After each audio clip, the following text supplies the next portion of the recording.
Bom dia, pessoal, tudo bem? Val, que é por aqui, 5 de março, né? Já estamos entrando aí no terceiro mês do ano e estamos acelerando. Esse escândalo do Banco Master tem notícia pipocando para tudo quanto é lado, das mais variadas. Mas a gente tem que fazer uma reflexão porque esses escândalos se repetem já há alguns anos, né? E a gente fica assim, sempre espantados com o nível de periculosidade, o grau de banditismo, como essas pessoas se apropriam dos recursos públicos, enquanto o Brasil fica lutando para ter dinheiro para investir nos programas sociais, desenvolvimento do país, na educação. Veja só, é assim porque quem está no poder desde a colônia é uma pequena elite representada principalmente no parlamento por deputados sob o comando de uma elite financeira que comanda os interesses do país a partir dos seus interesses. Explicando melhor, os grandes proprietários sempre comandaram o país, independente de quem está dirigindo o país. No caso do Brasil, depois da República, é o presidente. Independente de quem seja o presidente, vamos pegar aqui da República para cá. Quem tem o poder no Congresso Nacional exerce um mandato a serviço da elite que comanda o país contra os interesses dos trabalhadores. É assim. Enquanto o povo trabalhador não entender que é necessário escolher para o parlamento, ou seja, para o Congresso Nacional, para as câmaras,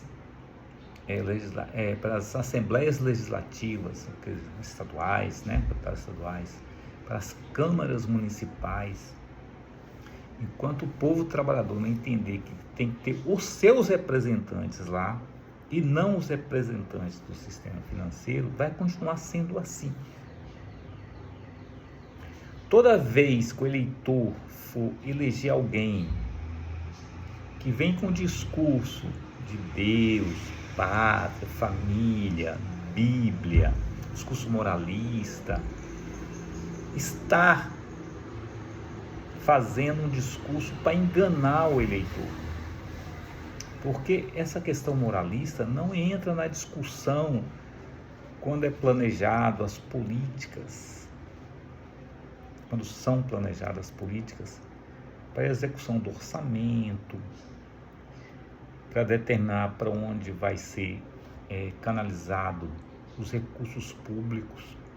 Esses caras se elegem enganando o eleitor com esse discurso moralista, principalmente ligado à questão religiosa, à questão moralista, à questão de família e outras questões de cunho moral.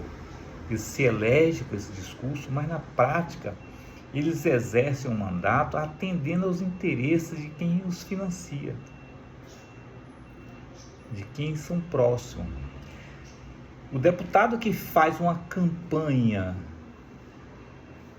onde ele vai para cima e para baixo na sua campanha, no avião de um banqueiro, que a campanha dele é financiada por doações de algum agente do sistema financeiro, ele vai prestar um serviço que ele devia prestar para o povo no seu mandato para esse banqueiro, para esse agente financeiro. É assim. o eleitor tem que entender que não basta eleger um presidente da República. É preciso eleger um Congresso que defenda os interesses do povo brasileiro, do trabalhador. E, de novo, eu vou repetir sempre, trabalhador não é só um empregado. O cara que é pequeno empresário é trabalhador. Um executivo é trabalhador.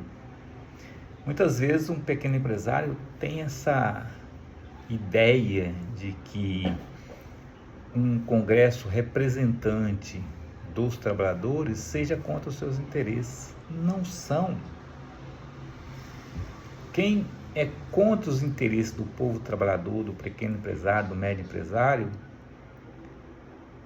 são os políticos eleitos pela elite financeira.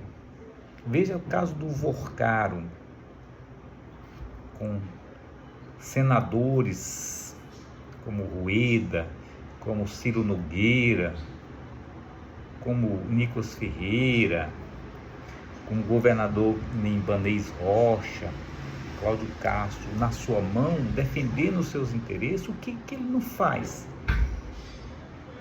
E veja só que não vai além de financiar o parlamentar, de ter o parlamentar sob seu comando, além de doação, como foi feito para a campanha de Tarcísio, para a campanha do Bolsonaro.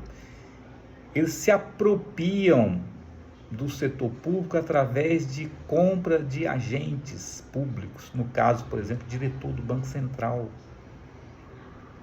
que informava para ele quais políticas seriam tomadas no Banco Central, coisas que são de informações privilegiadas, que quando você é do sistema financeiro, você sabe qual é a política fiscal, qual é a política cambial que vai ser tomada, você pode investir do lado do ganhador.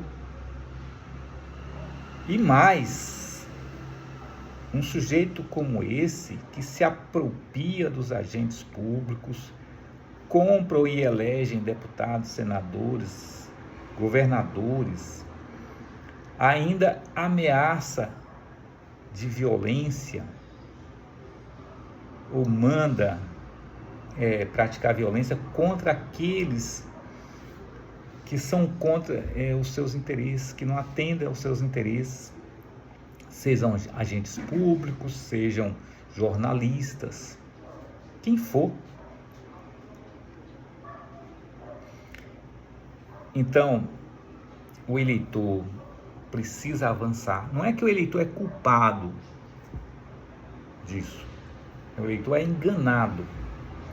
Quando o sujeito vem com um discurso moralista, falando de família, de pátria, de Deus, discurso de Bíblia, religioso, esses caras que fazem esse discurso, eles estão enganando o eleitor.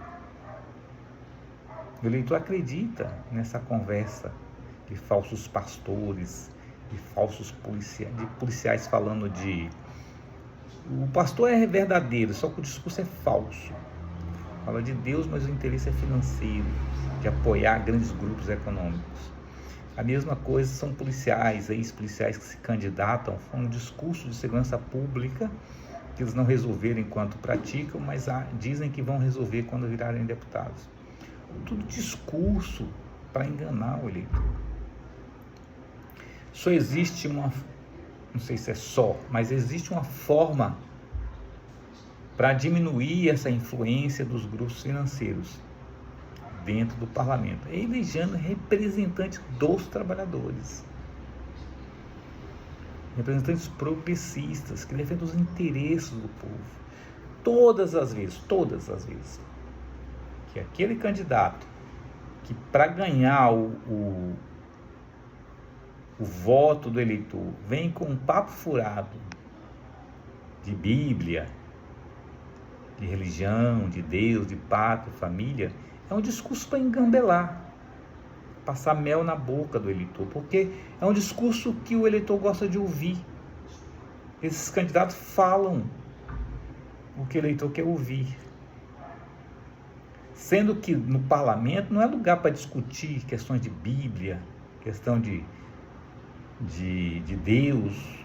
Essas questões estão restritas às igrejas. Religião e fé é coisa de foro íntimo. O Congresso Nacional, lá se discute a organização social, econômica do país, os destinos do orçamento, a feitura das leis que vai organizar a sociedade. Parece óbvio, mas às vezes o óbvio precisa ser dito. A gente não pode apoiar candidatos que vêm com discurso moralista, baseado em religião, baseado em pátria, família, baseado em questões morais, discursos moralistas. Isso é falso. A gente precisa entender e dialogar com todas as pessoas que são pertencentes à classe trabalhadora, e isso representa mais de 90% da população, que o Congresso Nacional tem que ter uma maioria dos trabalhadores.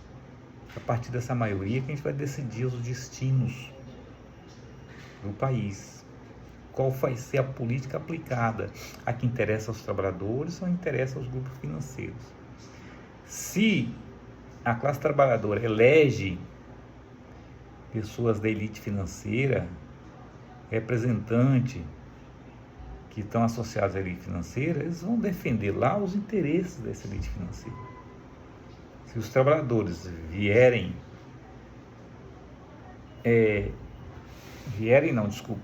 se os trabalhadores elegerem representantes da classe trabalhadora, serão os interesses da classe trabalhadora que estarão lá sendo discutidos. E é por ali que caminha. Não basta eleger presidente da República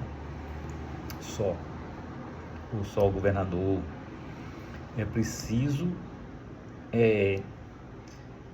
um entendimento, uma compreensão que hoje o grande poder de decisão do orçamento principalmente e da definição das políticas públicas está no Congresso Nacional.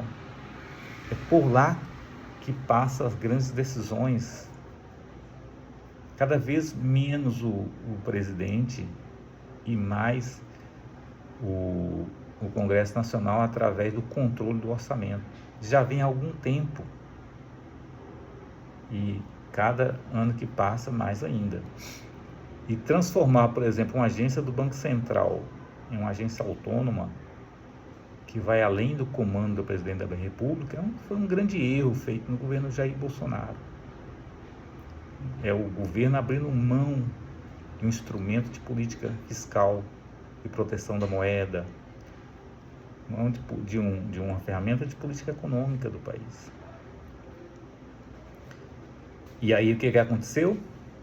Na gestão do Campos Neto, com mandato no Banco Central, permitiu que pessoas, no caso do Vorcaro, interviesse no comando do Banco Central através da compra de diretores que informavam ao Vorcaro quais seriam as políticas definidas do Banco Central. Um negócio de máfia mesmo. Então, pessoal, é importante, na hora de votar, não é votar com discurso de anticomunismo, antipetismo, antilulismo, anti-isso. É preciso votar com os interesses da própria classe trabalhadora. Pensa nisso. Boa semana.